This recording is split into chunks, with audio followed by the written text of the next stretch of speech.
Hello students, today we will read topic the Northern Plains in Social Study in chapter 3rd. आज हम social study के chapter 3rd का next topic the northern plains read करेंगे. The northern plains lie to the south of the Himalaya. जो northern planes है यानी उत्तरी मैदान वो हिमालय के दक्षिण में नीचे की ओर स्थित हैं. दीज प्लेन्स हैव फ्लैट और लेवल लैंड विद फर्टाइल सोil. ये जो मैदान है इनकी जो भूमि है बिल्कुल समतल यानी फ्लैट, यानी इनका जो लेवल है बिल्कुल समतल है और इनकी जो भूमि है वो मिट्टी है जो वो काफ़ी उपजाऊ है. फर्टाइल मीन्स उपजाऊ. Many types of crops are grown here. और अनेक प्रकार की फसलें यहाँ उगाई जाती हैं. These plains are therefore thickly populated. ये जो प्लेन्स हैं ये मैदान है ये काफ़ी घनी आबादी वाले हैं.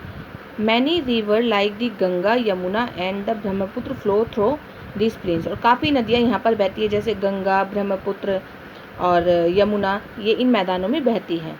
The northern plains are the major agriculture region of the India.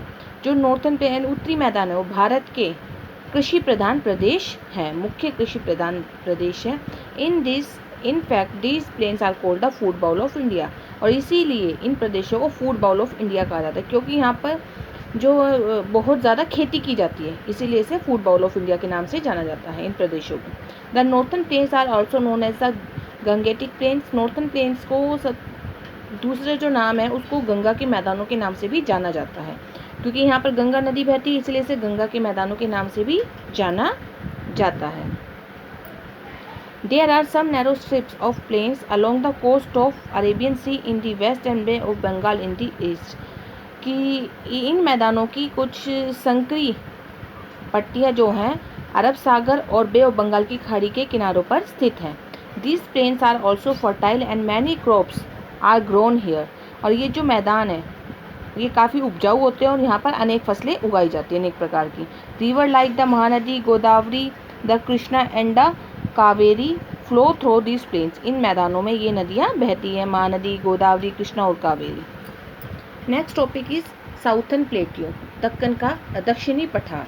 The southern plateau और the Deccan plateau is located in the central and the southern part of India. जो दक्षिणी पठार है उसे हम दक्कन प्लेट्यू के नाम से भी जानते हैं और यह भारत के मध्य और दक्षिणी हिस्से में स्थित है. A plateau is a high land with a flat surface. जो एक प्लेट्यू है एक ऊंची भूमि है और समतल है जो अपने चारों तरफ से की भूमि से ऊंची उभरी हुई है और फ्लैट है. द साउथर्न प्लेट्यू इज रफली ट्राइंगुलर इन शेप. और ये आकार में जो दक्षिणी पठार है वो ट्राइंगुलर शेप का यानी त्रिकोण का, ऐसे ऐसे ऐसे शेप का. ठीक है. It lies between the Western Ghat and Eastern Ghat. और यह पूर्वी घाट और पश्चिमी घाटों के बीच में स्थित है. और the southern plateau cover the largest part of our country. और दक्षिणी पठार ने भारत के जो दक्षिणी पठार है उसने भारत की भूमि का बहुत बड़ा हिस्सा कवर किया हुआ है. The land in the southern plateau is Rocky and less fertile. जो दक्षिणी पठार है उसकी भूमि जो पथरीली है और कम उपजाऊ होती है. However this region is very rich in minerals. और ये जो प्रदेश है ये काफ़ी वेरी रिच इन मिनरल्स. और ये जो प्रदेश है ये मिनरल्स यानी खनिजों में काफ़ी भरपूर है, धनी है खनिजों के. It is therefore called the store house of natural wealth. इसीलिए इसको store house of natural wealth कहते हैं इन प्रदेशों को क्योंकि यहाँ पर जो मिनरल्स है जैसे आयरन है, सिल्वर है, गोल्ड है, कॉपर है, ये जो काफ़ी जो मिनरल्स जिसे हम बोलते हैं ये भरपूर मात्रा में दक्षिणी पठार में पाए जाते हैं. इसीलिए इन प्रदेशों को store house of the natural wealth के नाम से जाना जाता है. Many big rivers like the Mahanadi, Godavari, Krishna and Kaveri have their origin in the southern plateau. और दक्षिणी पठार से ही इन सारी नदियों का उत्पन्न हुई है, यहाँ से निकली है महानदी, गोदावरी, कृष्णा और कावेरी. देखो ये पिक्चर है गोदावरी रिवर की और ये है दक्कन का पठार यानी साउथर्न प्लेट्यू जिसको हम दक्षिणी पठार भी बोलते हैं. Next topic is the great Indian Desert, भारतीय रेगिस्तान. डेजर्ट बोलते हैं रेगिस्तान को. A vast desert is located in the north western part of India called the great Indian Desert और थार डेजर्ट. एक विशाल रेगिस्तान जो भारत के उत्तरी पश्चिमी हिस्से में स्थित है उसे बोलते हैं इन भारतीय डेजर्ट या थार डेजर्ट. ये पूरे वर्ल्ड में थार डेजर्ट के नाम से, भारतीय डेजर्ट को थार डेजर्ट के नाम से जाना जाता है. A desert is an area covered with sand. Desert एक ऐसा एरिया है जो मिट्टी से ढका हुआ है, रेत से ढका हुआ है। The great Indian desert is sandy. भारतीय रेगिस्तान जो रेतीला है, हॉट एंड ड्राई, गर्म और सूखा है। Most of it is in the state of Rajasthan, और ज़्यादातर ये राजस्थान के एरिए में पाया जाता है। रेगिस्तान जो है, जो ग्रेट इंडियन डेजर्ट राजस्थान के हिस्सों में ही पाया जाता है। The land it is not good for growing crops. जो भूमि है यहाँ की, वो फसल उगाने के लिए अच्छी नहीं है। There is very little rainfall. यहाँ पर कम बारिश होती है।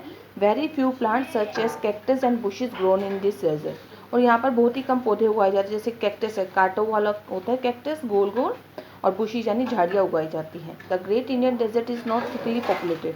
जो ये भारतीय रेगिस्तान है, ये काफ़ी घनी आबादी वाला नहीं है, या आबादी बहुत कम है। Life in the desert is very difficult means होता है कठिन। जो यहाँ की जो जीवन है वो बहुत मुश्किल भरा है। The camel is the most useful animal in the desert. जो कैमल है यहाँ का रेगिस्तान का बहुत उपयोगी जानवर है। It is called the ship of the desert, और इसे रेगिस्तान का जहाज कहते हैं। देखो, रेगिस्तान में ऊँट पे लोग सवारी कर रहे हैं, और जो रेगिस्तान में सिर्फ एक ऊँट ही ऐसा जानवर है जो आराम से चल सकता है, इसीलिए इसे हम शीप ऑफ द डेजर्ट के नाम से जानते हैं।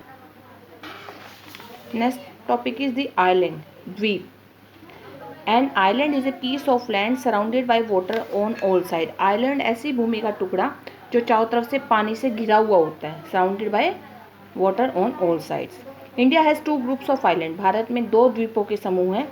The Andaman Nicobar island in the Bay of Bengal, Bengal की खाड़ी में अंडमान निकोबार आइलैंड स्थित है। And the Lakshadweep island in the Arabian Sea, और लक्षद्वीप आइलैंड जो है अरब सागर में स्थित है। ये 2 आइलैंड द्वीपों के समूह हैं जो भारत के बे ऑफ बंगाल में और अरेबियन सी में है। ठीक है, आज हमने चैप्टर 3 रीड किया है। आप सब इसका जो टॉपिक आज मैंने रीड करना, आज घर पे रीड करना। Next I will write word meaning of chapter 3. Okay, bye.